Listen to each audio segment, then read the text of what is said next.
Hello, welcome to Back to Coding. In today's practical, we'll see how to use a picker for user input.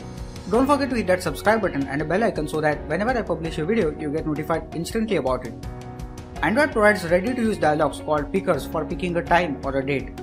You can use them to ensure that your users pick a valid time or date that is formatted correctly and adjusted to the user's local time and date.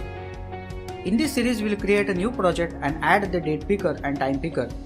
The best practice to show a picker is to use an instance of dialog fragment, which is a subclass of fragment. A dialog fragment displays a dialog window floating on top of its activities window. Start a new project called DateTime Pickers using the empty activity template.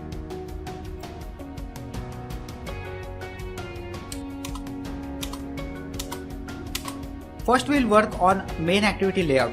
Open activity main.xml to edit the layout code. Change the layout to linear layout and add Android orientation vertical to orient the layout vertically. Change the first text view elements text to choose the date and time and extract the text to the string resource choose date time. Add the Android text size attribute and enter a text size of 20 sp. Extract the Android text size dimension to text size.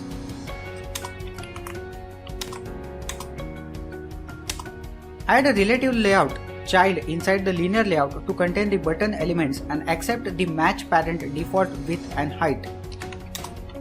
Add the first button element within the relative layout with the following attributes.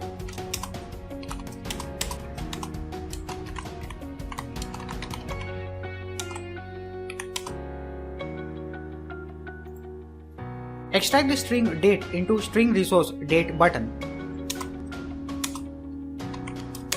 Extract the dimension 12 dp for Android layout margin top to button underscore top underscore margin. Add the second button element inside the relative layout child with the following attributes.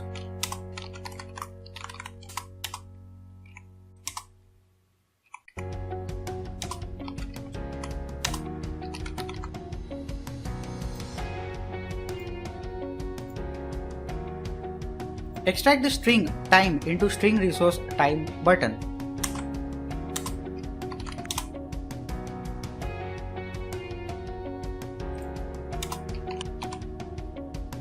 That's it for this video. We'll continue in the next part. Keep watching Back to Coding and don't forget to check my other videos which can be helpful to you.